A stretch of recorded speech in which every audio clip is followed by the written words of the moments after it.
Education for all channel में आप सभी का हार्दिक स्वागत है। हम कर रहे हैं अध्याय 15 और आज इसका लास्ट टॉपिक पढ़ेंगे पादप वृद्धि नियामक। ये बहुत ही इम्पोर्टेंट टॉपिक है, हर एग्जाम में आएगा, चाहे वो नीट हो, टीजीटी हो, पीजीटी हो, इससे एक क्वेश्चन आता ही है। सबसे पहले पढ़ते हैं पादप वृद्धि नियामक विशिष्टताएं। पादप वृद्धि नियामक विविध रासायनिक संगठनों वाले साधारण तथा लघु अणु होते हैं।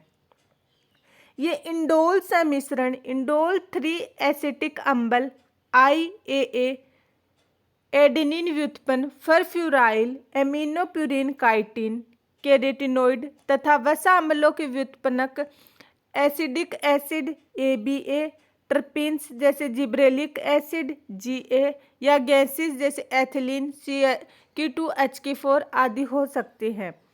पादप वृद्धि नियामक को पाठ्य सामग्री में पादप वृद्धि तत्व, पादप हार्मोन तथा फाइटो हार्मोन के नाम से भी वर्णित किया गया है।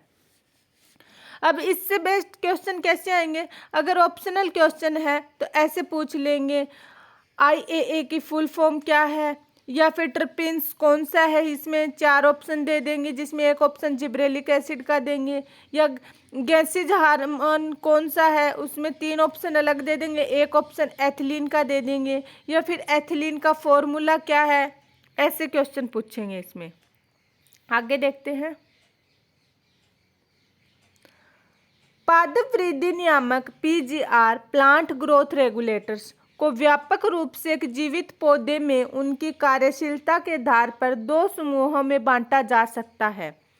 PGR का एक समूह वृद्धि उन्नयन क्रियाकलापों में लगा होता है, जैसे कि कोशिका विभाजन, कोशिका प्रसार, प्रतिमान संरचना, ट्रोपिक अनुवर्तनी वृद्धि, पुष्पन, फलीकरण तथा बीज संरचना आदि। इन्हें पादप वृद्धि नियामक भी कहा जाता है, जैसे कि ऑक्जिन्स, जिब्रेलिन्स तथा साइटोकाइनिन्स। उनके समूह के दूसरे PGR तथा दबाव के प्रतिपादकों के अनुक्रिया समूह के दूसरे PGR में महत्वपूर्ण भूमिका निभाते हैं। इसके साथ ही वे विभिन्न वृद्धि वादक क्रियाकलापों जैसे प्रस्तुति एवं विगलन में भी शामिल होते हैं। एब्सिसिक एसिड PGR इसी समूह का सदस्य है। गैसीय PGR एथिलीन किसी भी समूह के साथ बैठ जाता है, लेकिन व्यापक तौर पर यह एक वृद्धि वादक क्रियाकलापों में आता है। आगे देखते हैं पादप वृद्धि नियामकों की खोज। रोचक बात यह है कि PGR के 5 प्रमुख समूहों में प्रत्येक की खोज मात्र एक संयोग है। इसकी शुरुआत चार्ल्स डार्विन और उनके पुत्र फ्रांसीसी डार्विन के अवलोकनों से हुई। किसने इनकी शुरुआत की, खोज की? चार्ल्स डार्विन और उनके पुत्र फ्रांसीसी डार्विन ने। उन्होंने देखा कि कनारी घास, कौन सी घास? कनारी घास का प्राकुर चोल कैलियोप्टाइल एक पार्श्वी प्रदीपन के प्रति अनुक्रिया करता है और प्रकाश के उद्गम की तरफ वृद्धि प्रकाशानुवर्तन करता है। प्रयोगों की एक लंबी श्रृंखला के पश्चात यह निष्कर्ष निकाला गया कि प्राकुर चोल की नोक संचारणीय प्रवाह की जगह है, जो संपूर्ण प्राकुर चोल के मुड़ने के कारण है। डायग्राम 15.10 में देखते हैं हम। ये क्या है?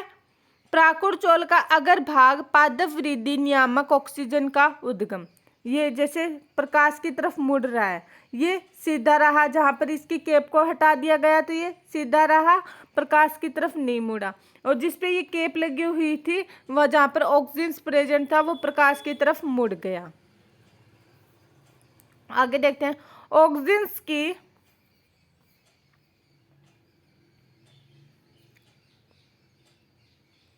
खोज FW वेंट के द्वारा की गई, जई के अंकुर के प्राकुर चोल शिखर से की गई। ये मोस्ट इंपॉर्टेंट लाइन है। ऑक्सीजन की खोज किसने की? FW वेंट द्वारा। वैसे इनकी खोज के बारे में नहीं पूछा जाता, इनके कार्य के बारे में पूछा जाता है, कौन सा हार्मोन किसका क्या कार्य करता है। इसकी ऑक्सीजन की खोज किसने की? FW वेंट ने। मेरे साथ साथ रिपीट कीजिए, ऑक्सीजन की खोज किसने की? FW वेंट ने। और कौन से में? जई के अंकुर के प्राकुर चोल शिखर से। बेकेन फुलिस सीडलिंग, बेकेन का क्या नाम है? फुलिस सीडलिंग धान के पौधे नवोविध की बीमारी है जो कि रोगजनक कवक जिब्रेला फुजीकोराई द्वारा होती है। ये भी मोस्ट इम्पोर्टेंट लाइन है, रिपीट कीजिएगा इसको मेरे साथ साथ। बेकेन जिसे फुलिस सीडलिंग कहते हैं, धान के पौधे की बीमारी है जो रोगजनक कवक जिब्रेला फ्यूजिकोराई द्वारा होता है। बेकेन किसके द्वारा होता है? जिबेरेला फ्यूजिकोराई द्वारा। किसके द्वारा? जिबेरेला फ्यूजिकोराई द्वारा। ई कुरोसोवा जापानी वैज्ञानिक ने रोग हरित धान के पौध में रोग लक्षण को बताया जब उन्हें कवक के जीवाणुहीन निस्संदिग्ध फिल्ट्रेट के साथ उचित उपचारित किया। सक्रिय तत्व की पहचान के बाद जिबरेलिक अम्ल के रूप में हुई। किसने की इसकी खोज? ई कुरोसोवा ने। क्या कहा? ई कुरोसोवा है जापानी वैज्ञानिक है जिन्होंने रोग हरित धान के पौध में रोग लक्षण को बताया जब उन्हें कवक के जीवाणुहीन निस्संदिग्ध फिल्ट्रेट के साथ उचित उपचारित किया। सक्रिय तत्व के पहचान के बाद जिब्रेलिक अम्ल के रूप में हुई। आगे देखते हैं हम। एफ स्कूज, क्या? एफ स्कूग तथा उनके सहकर्मियों ने देखा कि तंबाकू के तने में अंतरपरव इंटरनोडल खंड से अविभेदित कोशिकाओं का समूह है तभी प्रचुरित हुआ जब ऑक्सीजन के अलावा मीडियम में वाहिका ऊतकों के सत्व या ईस्ट सत्व या नारियल दूध या डीएनए पूरक रूप में दिया गया। क्या कहा गया है?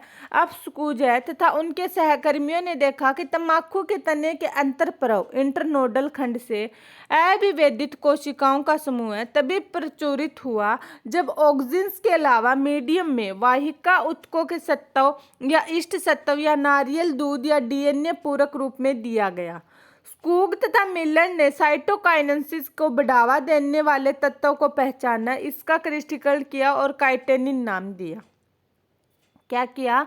स्कूग तथा मिलर ने साइटोकाइनेसिस को बढ़ावा देने वाले इस तत्व को पहचाना और इसका क्रिस्टलीकरण किया तथा काइनेटिन, क्या नाम दिया? काइनेटिन नाम दिया। आगे देखते हैं।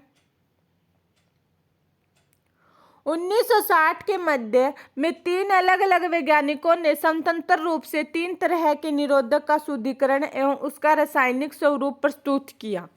वे निरोधक वी विगलन सेकंड एवं डोरमिन है। कौन कौन से हैं? वी विगलन सेकंड एवं डोरमिन है। बाद में ये तीनों रासायनिक रूप से समान पाए गए। इसका नामकरण एब्सिसिक अम्ल के रूप में किया गया।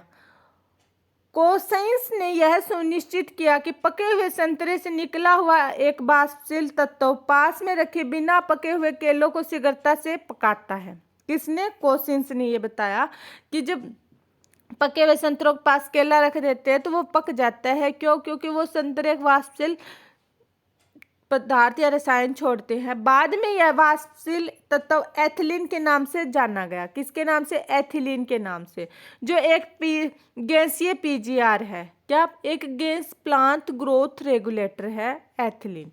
आइए अब हम इन 5 तरह के पीजीआर का कायिक प्रभाव के अगले भाग का अध्ययन करें। पादप वृद्धि नियामकों का कायिकी शारीरिक त्रयात्मक प्रभाव। सबसे पहले क्या लेंगे? ऑक्सीजन। इसका क्या कार्य है? पढ़ते हैं। ग्रीक शब्द ऑक्सीजन मतलब होता है बढ़ना, सर्वप्रथम मनुष्य के मूत्र से निकाला गया। शब्द ऑक्सीजन इंडोल 3 एसिटिक अम्ल IAA, जिसकी फुल फॉर्म क्या है? इंडोल 3 एसिटिक अम्ल, तथा अन्य प्राकृतिक एवं कृत्रिम यौगिक जिसमें वृद्धि करने की क्षमता हो के लिए प्रयोग किया जाता है। ये प्राय तने एवं मूल के बढ़ते हुए शिखर पर बनते हैं तथा वहां से क्रियाशीलता वाले भाग में जाता है। ऑक्सीजन जैसे IAA, इंडोल ब्यूटेरिक अम्ल पौधे से निकला गया। NAA नेफ्थलीन एसिटिक अम्ल, NAA की फुल फॉर्म क्या होगी? नेफ्थलीन एसिटिक अम्ल, तथा 2,4-D 2,4-डाइक्लोरोफिनॉक्सी एसिटिक अम्ल। 2,4-D की फुल फॉर्म क्या होगी? 2,4-डाइक्लोरोफिनॉक्सी एसिटिक अम्ल कृत्रिम ऑक्सीजन है।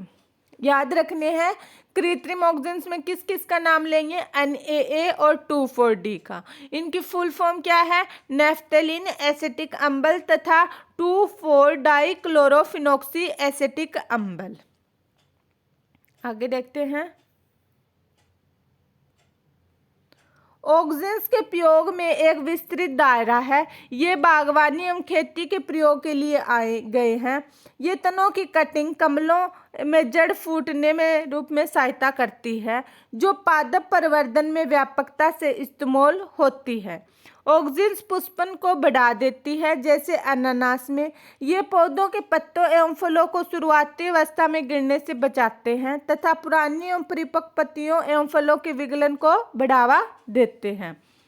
उच्च पादपों में वृद्धि करती अग्रस्त कलिका पार्श्व कक्षक कलिकाओं की वृद्धि को अवरोधित करते हैं, जिन्हें शिखार्घ प्रधान्यता एपिकल डोमिनेंस कहते हैं। प्रोहसिरों को हटाने, सिर छेदन,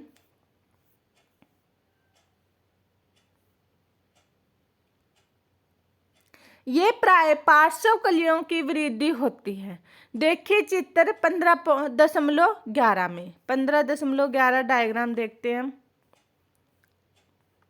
पादपों में शीर्ष प्रभाविता। एड में क्या दिखाया गया है? अग्रस्त कलिका की उपस्थिति कक्षक कलिका में वृद्धि को रोकती है। क्या दिखाया गया है? जो सबसे आगे वाली कलिका की वृद्धि है वो क्या करेगी? कक्ष कलिका में वृद्धि को रोकती है। ये यहाँ पर इसके बड़ा करके दिखाया गया है। और ब में क्या दिखाया गया है? अग्रस्त कलिका का लंबवत काट कक्ष कलिका के क्षेत्र कटने के बाद शाखाओं के रूप में वृद्धि। और यहाँ पर हमने इसका काट कर दिया तो एक नई शाखा निकल गई यहाँ से, ये दिखाया गया है। यह बात व्यापक रूप से चाय रोपण एवं बाड़ बनाने हेज मेकिंग में लागू होती है। क्या आप बता सकते हैं क्यों? आगे, इसके साथ ही ऑक्सीजन अनिषेचक फल को प्रेरित करता है, जैसे कि टमाटर में। इंपॉर्टेंट है ये लाइन। ऑक्सीजन क्या करेगा? अनिषेचक फलन को प्रेरित करेगा, जैसे कि टमाटर में।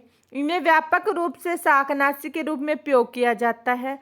2,4-D व्यापक रूप से द्विबीजपत्री खरपतवारों का नाश कर देता है, लेकिन एक बीजपत्री परिपक्व पौधों को प्रभावित नहीं करता। इसका उपयोग मालियों द्वारा लौन को तैयार करने में किया जाता है। इसके साथ ही ऑक्सीजन जाइलम विभेदन को नियंत्रित करने तथा कोशिका विभाजन में मदद करता है। आगे है जिब्रेलिन्स, जो क्या है? गैसीय plant growth regulator, PGR। Gibberellins एक अन्य प्रकार का प्रोत्साहक PGR है। सॉरी, वो गैसीय एथिलीन होगा, गलती से बोल दिया मैंने, दिमाग कहीं और था, सॉरी। इसको जिब्रेलिन्स को पढ़ते हैं। जिब्रेलिन एक अन्य प्रकार का प्रोत्साहक PGR है। 100 से अधिक जिब्रेलिन्स की सूचना विभिन्न जीवों में आ चुकी है, जैसे कि कवक और उच्च पादपों में। इन्हें GA first, GA second, GA third इसी तरह से नामित किया गया है।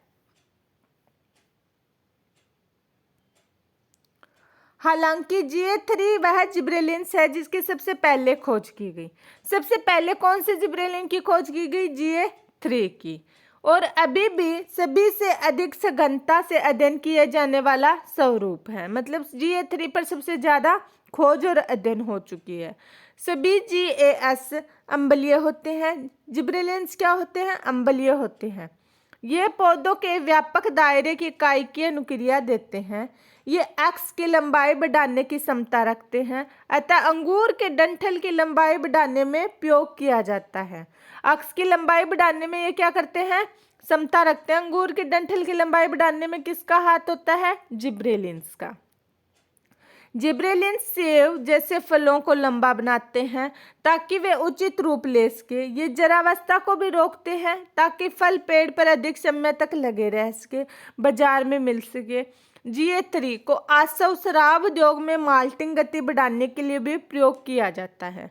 मतलब एक तो ये डंठल बढ़ाने में, अक्ष की लंबाई बढ़ाने में काम करते हैं, फलों की जरावस्था को रोकते हैं। जैसे पहले टमाटर आते थे ना, वो एक दिन में ही खराब हो जाते थे, और अब वाले टमाटर क्या होते हैं? कई कई दिनों तक हरे रहते हैं और जल्दी खराब नहीं होते। मतलब उनको खराब होने से बचाते हैं ताकि फल पेड़ पे भी लंबे समय तक टिके रहे और घर में भी लंबे समय तक टिके रहे।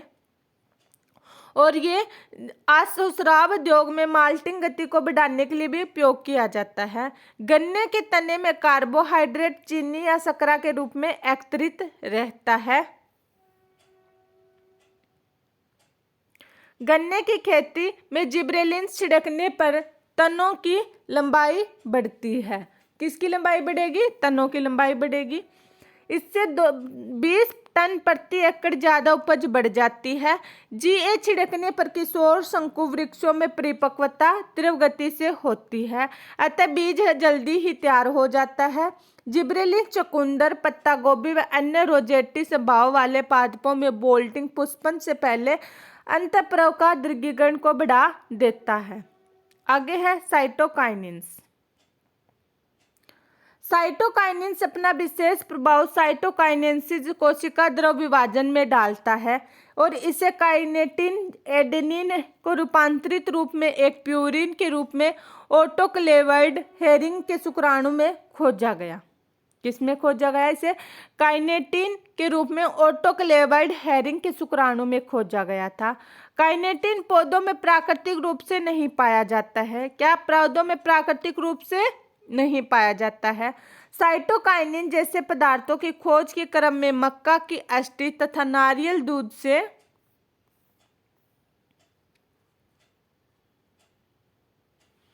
जियाटिन अलग किया जा सकता है। जियाटिन की खोज के बाद अनेक प्राकृतिक रूप से प्राप्त साइटोकाइनिन तथा कोशिका विभाजन प्रोत्साहक पहचाने गए। प्राकृतिक साइटोकाइनिन उन क्षेत्रों में संश्लेषित होता है जहां तीव्र कोशिका विभाजन संपन्न होता है। उदाहरण के लिए मूल, शिखार्ग, विकासशील प्रोह, कलिकाएं तथा तरुण फल आदि। यह नई पत्तियों में हरित लवक, पार्श्व प्रोह वृद्धि तथा अपस्थानिक प्रोह संरचना में मदद करता है। साइटोकाइनिन शिखार्ग प्रधानता से छुटकारा दिलाता है। वे पोषकों की संरचना को बढ़ावा देते हैं, जैसे पत्तियों की जरावस्था को देरी करने में मदद मिलती है। आगे अपना है एथिलीन, जो कि गैसीय अवस्था में पाया जाता है। एथिलीन एक साधारण गैसीय पीजीआर है। यह जरावस्था को प्राप्त होते उत्तकों तथा पकते हुए फलों द्वारा भारी मात्रा में संश्लेषित की जाती है। मतलब पके हुए पौधों में इसकी मात्रा क्या होती है? ज़्यादा होती है पके हुए फलों में, पौधों में नहीं, फलों में। एथिलीन पौधों के अनुप्रस्थ क्षेत्रित वृद्धि, अक्षों में फुलाव एवं द्विबीज नवबीजों में अंकुश रचना को प्रभावित करती है। एथिलीन जरावस्था विगलन को मुख्यतः पत्तियों और फूलों को बढ़ाती है।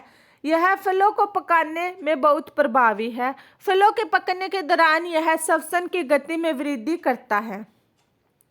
श्वसन वृद्धि में गति की इस बढ़त को क्लाइमेटिक श्वसन कहते हैं। एथिलीन बीज तथा कलिका प्रस्तुपी को जो तोड़ती है, मूंगफली के बीज के अंकुरण को शुरू करती है तथा आलू के कंदों को अंकुरित करती है।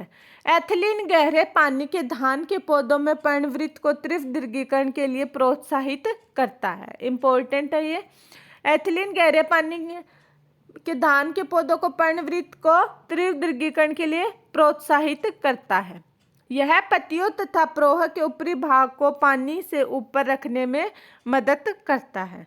इसके साथ ही एथिलीन मूल वृद्धि तथा मूल रोमों को प्रोत्साहित करती है, अतः पौधों को अधिक अवशोषण क्षेत्र प्रदान करने में मदद करती है। आगे है एथिलीन अनानास को फूलने तथा फल समकालिता में सहायता करता है। इसके साथ ही आम को पुष्पित होने में प्रेरित करता है। एथिलीन अनेकानेक कार्य प्रक्रियाओं का नियामक करता है, अतः यह कृषि में सर्वाधिक इस्तेमाल होने वाली पीजीआर है। सर्वाधिक व्यापक तौर पर इस्तेमाल होने वाला यौगिक एथिफोन है। एथिफोन जलीय घोल में आसानी से अवशोषित हो तथा पौधों के अंतर्गत संचारित होता है तथा धीरे धीरे एथिलीन मुक्त करता है। एथिफोन टमाटर एवं सेब फलों को पकाने की गति को बढ़ाता है और फूलों एवं फलों के विगलन की तीव्रता प्रदान करता है। कपास, चेरी, अखरोट में विरलन, यह खीरों में मादा पुष्पों को बढ़ाता है, जिससे फसल की पैदावार में वृद्धि होती है। नेक्स्ट अपना है एब्सिसिक एसिड। जैसा कि पहले बताया जा चुका है कि एब्सिसिक एसिड ABA की फुल फॉर्म क्या होगी?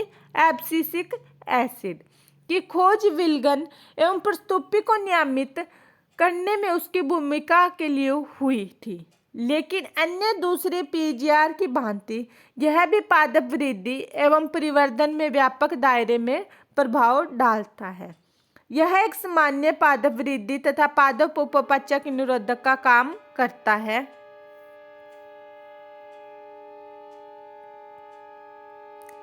ABA बीज के अंकुरण का निरोध करता है। यह बृहत्त्वचीय पट्टिकाओं में रंध्रों के बंद होने को प्रोत्साहित करता है। क्या करेगा? बृहत्त्वचीय पट्टिकाओं के रंध्रों के बंद होने को प्रोत्साहित करता है तथा पौधों को विभिन्न प्रकार के तनावों को सहने हेतु क्षमता प्रदान करता है। इसी कारण इसे तनाव हार्मोन भी कहा जाता है। क्या कहा जाएगा? इसे तनाव हार्मोन भी कहा जाता है। ABA बीज के विकास, परिपक्वता, प्रस्तुति आदि में महत्वपूर्ण भूमिका निभाता है। प्रस्तुति को प्रेरित करने के लिए ABA बीज को जल सूक्षण तथा वृद्धि के लिए अन्य प्रतिकूल परिस्थिति में बचाव देता है। बहुत सारी परिस्थितियों में ABA GAS के लिए एक विरोधक की भूमिका निभाता है। हम समकक्ष में कह सकते हैं कि पादप में वृद्धि, विभेदन, परिवर्धन के लिए एक या कई अन्य पीजीआर और कुछ न कुछ भूमिका निभाते हैं।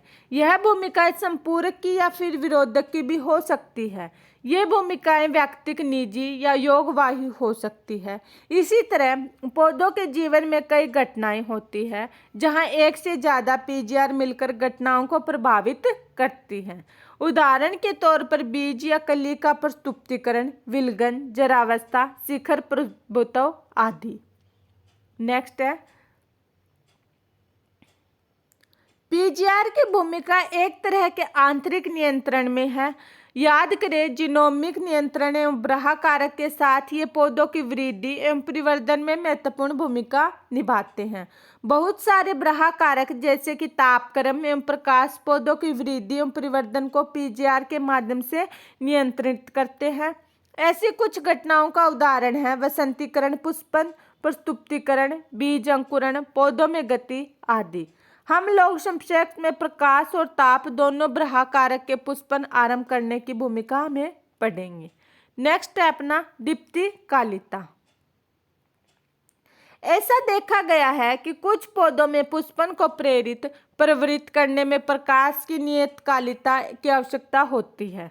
ऐसे पौधों में प्रकाश की नियतकालिकता की अवधि का माप सकते हैं। उदाहरण स्वरूप कुछ पौधों में क्रांतिक अवधि से ज़्यादा प्रकाश अवधि चाहिए, जबकि दूसरे पौधों में प्रकाश अवधि संकट क्रांतिक अवधि से कम चाहिए, जिससे कि दोनों तरह के पौधों में पुष्पन की शुरुआत हो सके।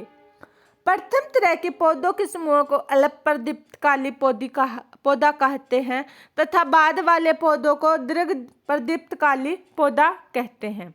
बहुत सारे ऐसे पौधे हैं जिसमें प्रकाश की अवधि एवं पुष्पन प्रेरित करने में कोई संबंध नहीं होता। ऐसे पौधों में तटस्थ प्रदीप्तकाली पौधा कहते हैं।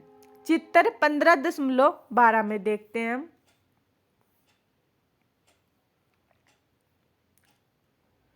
ये क्या है? दीर्घ प्रदीप्तकाली, मतलब यहाँ पर क्या है? क्रांतिक दीप्तकाली के यहाँ पर पुष्पन में क्या है? ज़्यादा प्रकाश में फूल निकलेगा और कम प्रकाश में नहीं होगा फूल। और ये क्या? अल्प प्रदीप्तकाली पौधा, यहाँ पर प्रकाश में फूल नहीं होगा और रात को फूल निकलेगा, कम प्रकाश में फूल निकलेगा। और ये कौन सा है जिसका प्रकाश का कोई प्रभाव नहीं पड़ता? फूल अपनी प्रॉपर टाइम में निकलता है और वो दिन में भी रहता है और रात को भी रहता है। जब उसका टाइम खत्म हो जाता है तब फूल पककर नीचे गिर जाता है। आगे पढ़ते हैं।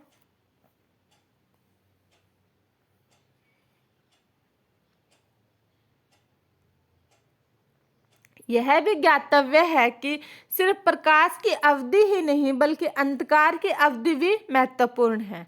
अतः कुछ पौधों में पुष्पन सिर्फ प्रकाश और अंधकार की अवधि पर ही निर्भर नहीं करता बल्कि उसकी सापेक्षिक अवधि पर भी निर्भर करता है। उदाहरण के तौर पर हम घरों में डेली देखते हैं कि जो दिन में निकलकर फूल प्रकाश की रोशनी में निकलकर प्रकाश की रोशनी में खत्म हो जाते हैं। जैसे कि हम घर पे लगाते हैं बिच्छा बुट्टी बोलते हैं हम इसको, जिसके रंगीन फ्लावर होते हैं। स्कूल कॉलेज में भी आपने देखा होगा लाल, उसके पिंक कलर के, वाइट, पर्पल कलर के ऐसे फ्लावर होते हैं। वो कुछ 5-7 घंटों के सूर्य के प्रकाश में ही निकलते हैं। और जबकि एक पौधा होता है रात की रानी, वो सूरज ढलने के बाद खिलता है और जैसे ही सूरज निकलता है वो मुरझा जाता है। और जबकि अपने दूसरे पौधे होते हैं जैसे कि वो दिन रात का कोई प्रभाव नहीं पड़ता, जैसे गेंदे के पौधे, गेंदे के फूल हो गए, चमेली के हो गए, ऐसे अलग अलग पौधे होते हैं जिन पर प्रकाश के हिसाब से बनाया गया है या फिर उनका फूल के बारे में बता रखा है। इस घटना को दीप्तिकालिता कहते हैं। यह भी बहुत मजेदार बात है कि तने की शीर्ष कलिका पुष्पन के पहले पुष्पन शीर्ष कलिका में बदलती है, परंतु वे तने की शीर्ष कलिका खुद से प्रकाश काल कोई नहीं महसूस कर पाती है। प्रकाश अंधकार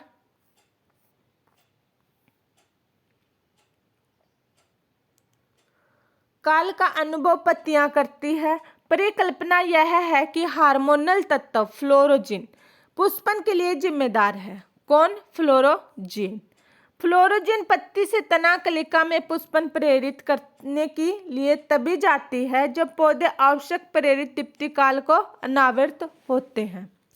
नेक्स्ट है अपना वसंतीकरण। कुछ पौधों में पुष्पन गुणात्मक या मात्रात्मक तौर पर कम तापक्रम में अनावृत होने पर निर्भर करता है। इसे ही वसंतीकरण कहा जाता है। यह अकालिक प्रजनन परिवर्धन को वृद्धि के मौसम में तब तक रोकता है जब तक पौधे परिपक्व न हो जाए। वसंतीकरण कम तापकाल में पुष्पन के प्रोत्साहन को कहते हैं। उदाहरण के तौर पर भोजन वाले पौधे गेहूं, जौ तथा राई के 2 किस्में होती हैं, जाड़े तथा वसंत की किस्में। बसंत की किस्में साधारणतः वसंत में बोई जाती है, जो बढ़ते मौसम की समाप्ति के पहले फूलती एवं फलती है। जाड़े की किस्म यदि बसंत में बोई जाती है तो वह मौसम के पहले न तो पुष्पित होती है न फलती है, इसलिए वह सर्द काल में बोई जाती है। ये अंकुरित होते हैं और नवोदित के रूप में जाड़े को बिताते हैं, फिर बसंत में फूलते हैं फलते हैं, मध्य ग्रीष्म के दौरान काट लिए जाते हैं। वसंतीकरण के कुछ उदाहरण द्विवर्षीय पौधों में भी पाए जाते हैं। द्विवर्षीय पौधे एक सकृत फली पौधे होते हैं जो साधारणतः दूसरे मौसम ऋतु फूलते एवं मरते हैं। चुकंदर, पत्ता गोभी, गाजर कुछ द्विवर्षीय पौधे हैं। एक द्विवर्षीय पौधे को कम तापक्रम में नावृत कर दिए जाने पर पादपों के बाद में दीप्तिकालिता के कारण पुष्पन की अनुक्रिया बढ़ जाती है। इसके साथ ही अपना ये चैप्टर खत्म होता है।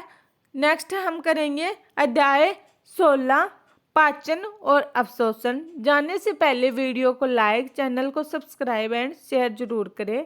धन्यवाद।